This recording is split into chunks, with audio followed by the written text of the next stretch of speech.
कभी आपने सोचा है कि मशीन लर्निंग एक्चुअली होता क्या है? ये टर्म आजकल हर जगह सुनने को मिलता है, राइट? नेटफ्लिक्स आपको मूवीज सजेस्ट करता है, ईमेल में स्पैम फिल्टर होता है, लेकिन असल में मशीन लर्निंग है क्या? तो अगले कुछ मिनट्स में हम इसको बिल्कुल सिंपल लैंग्वेज में समझेंगे, ताकि कोई भी इजीली समझ सके। तो प्लान सिंपल है। सबसे पहले एक क्लियर और इजी डेफिनेशन समझेंगे, फिर देखेंगे कि ये ट्रेडिशनल प्रोग्रामिंग से कैसे अलग है। उसके बाद समझेंगे कि मशीन लर्निंग कहाँ यूज होती है और ये अचानक इतनी पॉपुलर क्यों हो गई। और एंड में थोड़ा सा मनी एंगल यानी एमएल इकोनॉमी के बारे में बात करेंगे। चलो बेसिक से शुरू करते हैं।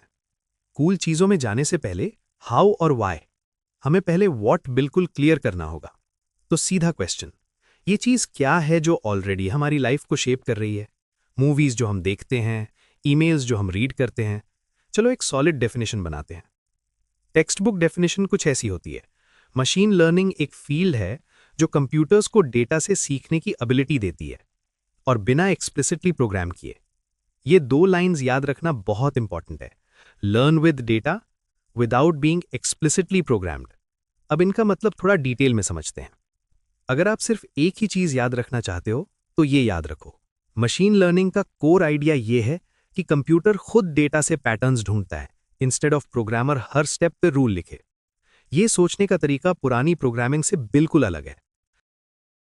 ट्रेडिशनल प्रोग्रामिंग में क्या होता है, आप इनपुट देते हो, रूल्स लिखते हो, आउटपुट मिलता है। लेकिन मशीन लर्निंग में गेम उल्टा हो जाता है। आप इनपुट देते हो और आउटपुट भी देते हो, और मशीन का काम होता है रूल्स खुद फिगर आउट करना, यानी प्रोग्राम ही लर्निंग का रिजल्ट होता है। एग्जाम्पल से समझो, अगर आपको दो नंबर्स ऐड करने हैं, ओल्ड मेथड आप डायरेक्टली रूल लिख दोगे a+b। मशीन लर्निंग में आप कंप्यूटर को एग्जाम्पल्स दिखाओगे।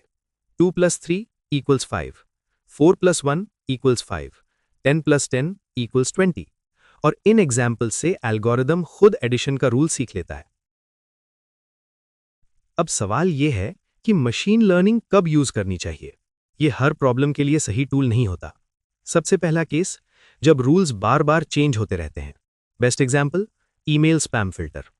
अगर आप रूल लिखो कि अगर ईमेल में ये वर्ड हो तो स्पैम, तो spammers next day spelling change कर देंगे। आप रोज कोड अपडेट करते रहोगे, एंडलेस चेस। यही मशीन लर्निंग का मैजिक आता है। आप रूल्स अपडेट नहीं करते, मॉडल खुद नए ईमेल से सीखता रहता है। स्पैमर्स जो भी नया ट्राई करें, मॉडल अडेप्ट हो जाता है। ये इवॉल्व करता है।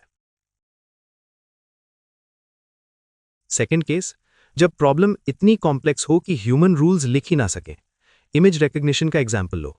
सोचो, डॉग पहचानने के लिए आप क्या क्या रूल लिखोगे?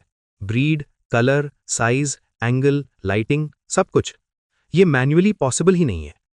हमने डॉग का कॉन्सेप्ट कैसे सीखा? रूल्स याद करके नहीं, बस एग्जाम्पल्स देख देख कर। मशीन लर्निंग भी वही करता है। हजारों इमेजेस दिखाओ, डॉग और नॉट डॉग लेबल्ड, और मॉडल खुद पैटर्न सीख लेता है। बात यह है कि मशीन लर्निंग के आइडियाज 1950 से एग्जिस्ट करते थे, तो फिर अभी क्यों एक्सप्लोड हुआ? इसका एक एनालॉजी है। मशीन लर्निंग एक टैलेंटेड एक्टर जैसा था। टैलेंट तो था, पर सही स्क्रिप्ट और डायरेक्टर नहीं मिला था। 2010 के आसपास सब कुछ चेंज हो गया। दो चीजें मिल गईं। एक, बहुत ज्यादा डेटा। इंटरनेट, स्मार्टफोन्स, हम सब डेटा क्रिएट कर रहे हैं। दूसरा, पावरफुल और अफोर्डेबल कंप्यूटर्स, जीपीयूज, जो गेमिंग के लिए यूज होते थे, एमएल ट्रेनिंग के लिए परफेक्ट निकले। डेटा एक्सप्लोजन का आइडिया समझने के लिए ये सुनो। ह्यूमैनिटी के स्टार्ट से 2015 तक जितना डेटा बना, उतना ही डेटा सिर्फ 2016 के एक साल में बना।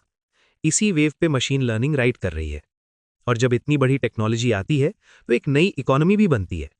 एमएल इंजीनियर्स की हाई सैलरीज का रीजन सिंपल है, सप्लाई एंड डिमांड। डिमांड बहुत ज्यादा है, लेकिन स्किल्ड लोग अभी कम है, इसलिए सैलरीज स्काई रॉकेट कर रही हैं। टाइम के साथ जैसे जैसे लोग ये स्किल सीखेंगे, सैलरीज नॉर्मल हो जाएंगी, बिल्कुल वैसे ही जैसे बाकी टेक फील्ड्स में हुआ। बॉटम लाइन ये है कि हम अभी ग्रोथ कर्व के सबसे स्टीप पार्ट पे हैं। अपॉर्चुनिटीज मैसिव हैं। बूम आने वाला नहीं है, बूम ऑलरेडी आ चुका है। अब सिर्फ सवाल ये है, आप उस कर्व पे कहाँ हो?